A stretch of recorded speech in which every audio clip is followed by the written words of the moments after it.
Alright, welcome back to another episode po natin. Ito yung pinakagusto ni Ma'am ganitong format na video. Magandang gabi po sa inyo lahat. At sana po ibahagi niyo ang video na to dahil sigurado ako meron kayong matututunan. Ano po bang iniintay natin? Makimarites na tayo sa mga OFW na nagsumbong kay Senator Raffy Tulfo. Umpisa na natin, huwag natin patagalin pa reklamo ng ating mga kababayan. And tingnan natin kung meron tayong mapupulot na aral sa kanilang pinagagawa. Nirereklamo nila yung illegal recruiter na pinangakuan po silang makapunta sa Dubai para magtrabaho, ngunit nandito sila sa studio na. 35 sila, attorney, at hindi lang yan, meron pa tayong makakasama din via video call na nasa ACT-CIS Isabela. Sa tanggapan din po ni Kong Jocelyn. 53 po kami lahat. 53 to be exact. Nangako po sila na makakapag-flight nga po kami nung February 11. February 6 po ng gabi, pinaluwas na po nila kami dito sa may Manila nga po. Galing kayong lahat sa Isabela? Lahat po halos sa Isabela. Merong Tarlac, merong Zambales, merong Baguio, merong Pampanga pumunta na po. kayo agad dito kasi pinangakuan na kayo na lilipad na kayo.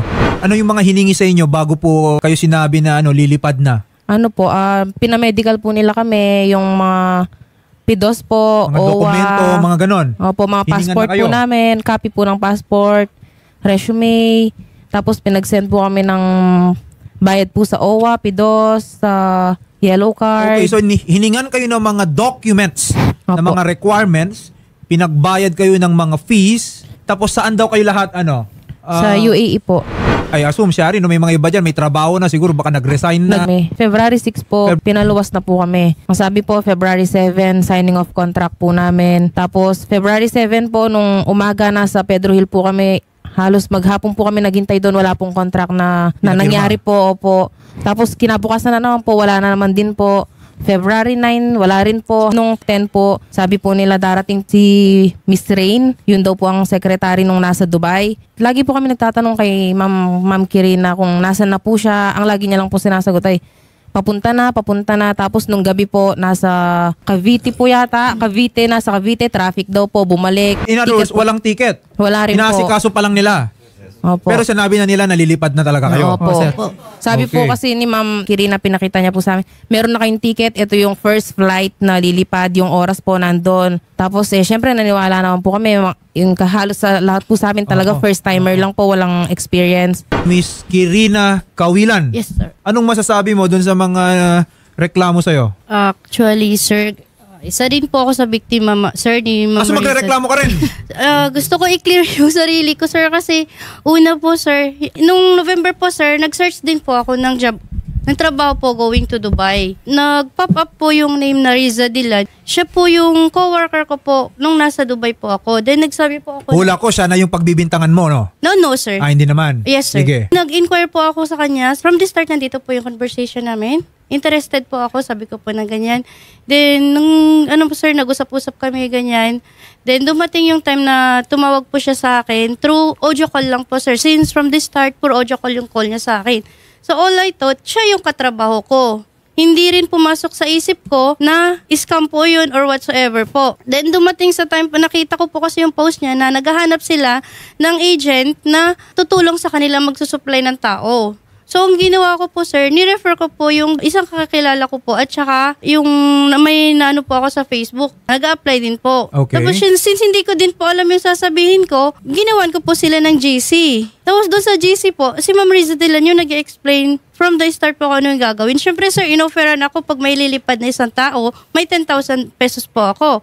So, sa as a single mom, sir, gusto ko po kumita. Sabi niya sa akin, mag-assist ka lang. Every time na bibiyahe ka, may allowance ka. So, syempre, sir, gusto ko din po yun. Okay. No, so, basically, ang sinasabi mo dito ngayon, si Riza Dilan ang may pakana ng lahat ng ito. Yes, sir.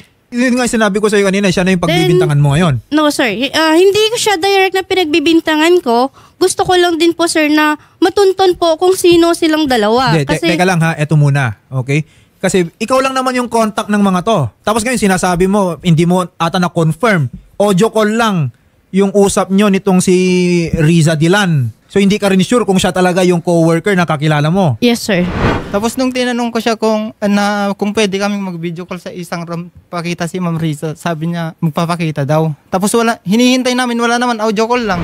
May agency ba yang si Riza Dilan? Nung pinadala po niya kami dito for PDOS, ultimo po ako, sir, hindi ko alam ang agency. Nung dumating po Hindi mo rin alam. Yes, sir. Kasi sabi niya, sir, Hahawak ka ng ganito kadaming So, tao, tapos Teka lang, Lahat ng impormasyon na sinabi mo sa 50 kataong to, nanggaling lahat dito sa hindi mo kakilalang tao. Yes, sir. Kasi may GC po kami, sir. Lahat po sila naka-GC po, Ay. including Ma'am Riza Dilan, sir. Hindi ka totally na walang kasalanan dito kung Yes, sir. I ganyan. admit po, sir, na may Oo. kasalanan po ako doon. Kasi lumalabas you participated in Yes, sir. human trafficking. Yes po, sir. I admit Walang na may a- walang kasalanan agency? po ako doon.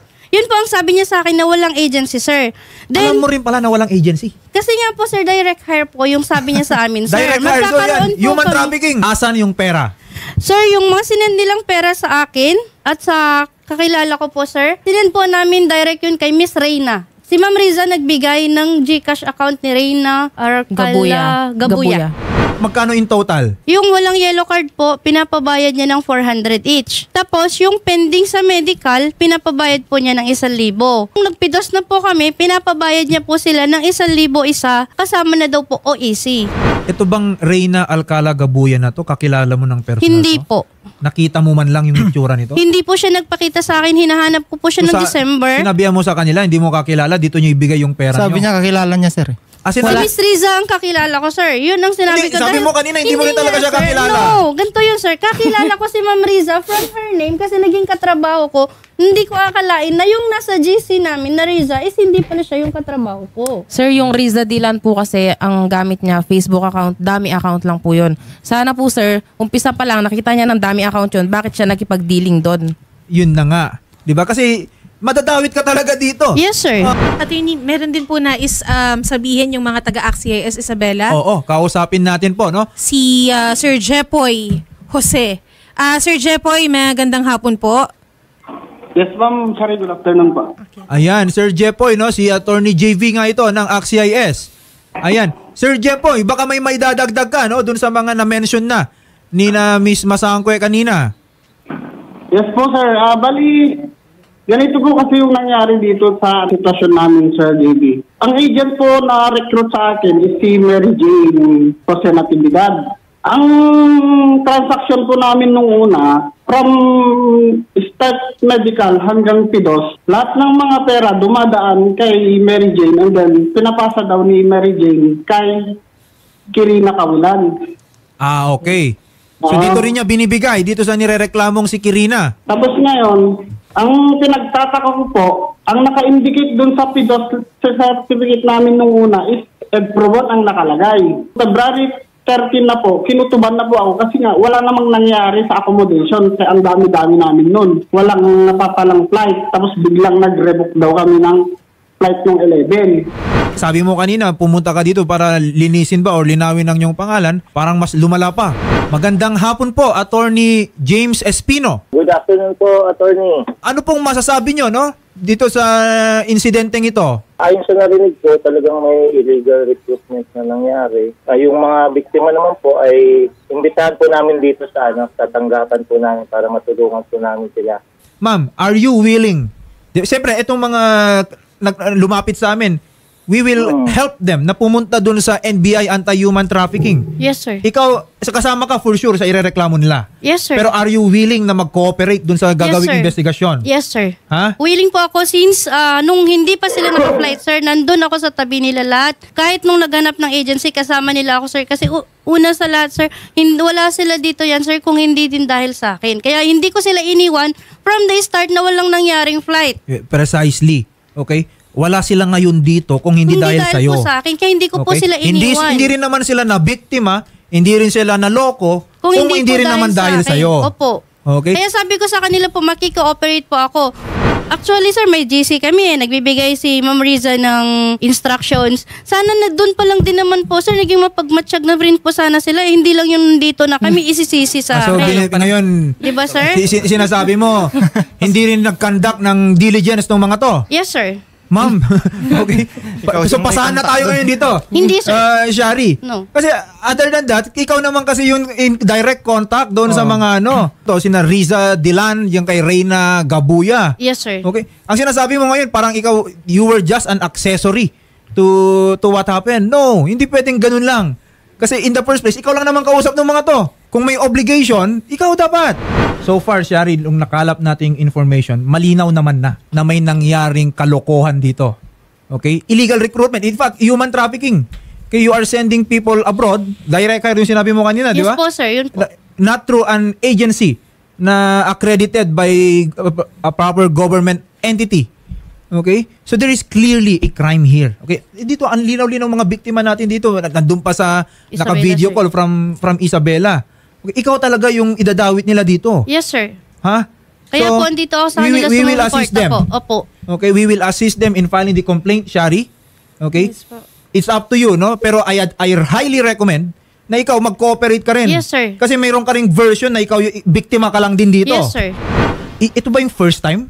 Yes, sir. Meron ka pa bang ibang napalipad na before? May mga na-coordinate? Are you aware? Meron ba kayong kakilala pa? Wala po. Wala Wala po. naman. Opo. Sir, meron pa pong mga sumunod sa amin na nag-medical, Nag-medical. nag-PIDOS. Marami pa pong sumunod sa amin.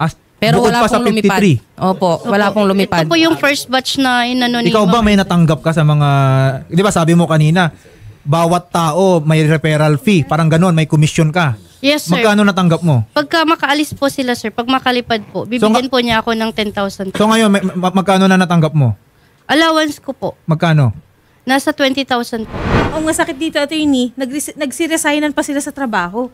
Dahil nga sa matatamis na salita na makakaalis pa Ano sila ba yung ng mga bansa. in-offer mong trabaho sa kanila? Sir, ang in-offer ni Ma'am Riza sa amin na job order daw po is cleaner. Tapos hiring ng Dubai Mall ng sales lady, salesman, siya cashier. Magkano yung pinangako yung mga sweldohin nila Ang doon? sa cleaner po, ang sabi niya is 2,000 AED, free accommodation, transportation, and Wi-Fi. Tapos may free food po sila, depende daw po sa deployment. Tapos sa mga cashier po at saka sales lady daw po ng Dubai Mall is 2,300, free transpo, food, accommodation, and Wi-Fi po. Ayun, no? So parang naging agent nga talaga nila to. Siyempre, kung Actually, ito, ikaw sir- lang naman ang kausap nila, ikaw talaga irereklamo nila. Ayan po, no? Nakikita po natin ngayon sa Yan po. screen. Diyan ko po nahanap yung ano po, kaya nag-inquire din po ako dyan. Dyan So may yung nag-post nag-start. lang dyan sa group na yan. Ikaw naman, pinangakuan ka, baka gusto mong kumita rin. Yes po, sir. Siyempre po, inofferan po niya ako. Ba't pa ako mag-abroad kung kikita din naman ako sa Pilipinas? Ayun, As sorry, in, sa no? single Yung mga parent po. account na yan, baka madami pang ibang mabiktima. Ilapit na rin natin. Madaming ganyan po talaga sa Facebook. Cybercrime at sa anti-fraud. Pero ma'am, no, yung ginawa ninyo, okay, you were careless. Okay? Sobra po. Sobrang, tinan mo, nandamay ka pa. Nakita mo lang sa Facebook, inoperang ka lang ng halaga. Ayan, tingnan mo yung mga nabiktima, no? Ilang buhay, ilang pamilya to. Kayo pong lahat, no? Ipunin nyo lahat ng ebidensyang hawak ninyo. Okay, usually pag mga ganyan, wala naman kayong kontrata, di ba? Yung mga conversations ninyo, yung mga dokumento na ibinigay sa inyo, yung mga pangako po sa inyo, yung proof na nagpadala kayo ng mga pera, lahat po yun, ipunin ninyo. Okay, lahat yun ay makakatulong hindi na lang sa investigasyon, pero later on kung mag-proceed na kaso, lahat yun kailangan nating ipresenta po. Hindi ho ba ninyo alam kung paano mag-check ng maayos na applyan sa DMW? All you have to do is, then pumunta lang kayo dito, DMW, okay? Click nyo lang yan. Punta kayo sa Google ninyo. Hanapin ninyo ang DMW po. Oh. Tapos from here, hanapin nyo dito yung License Recruitment Agency. Kung kayo po talaga ay gusto maging OFW, no? Ayan, License Recruitment Agency. Sa ilalim, malalaman nyo yung mga valid license, suspended, cancel eh. Diba? Kung ginawa ho ninyo ito, mahal na OFW, kung ginawa ninyo ito, do you think aabot kayo sa punto magpapatulfo kayo?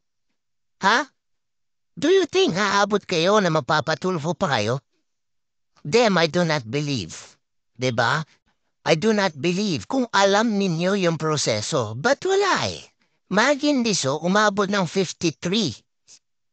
Nakakalula ang bilang.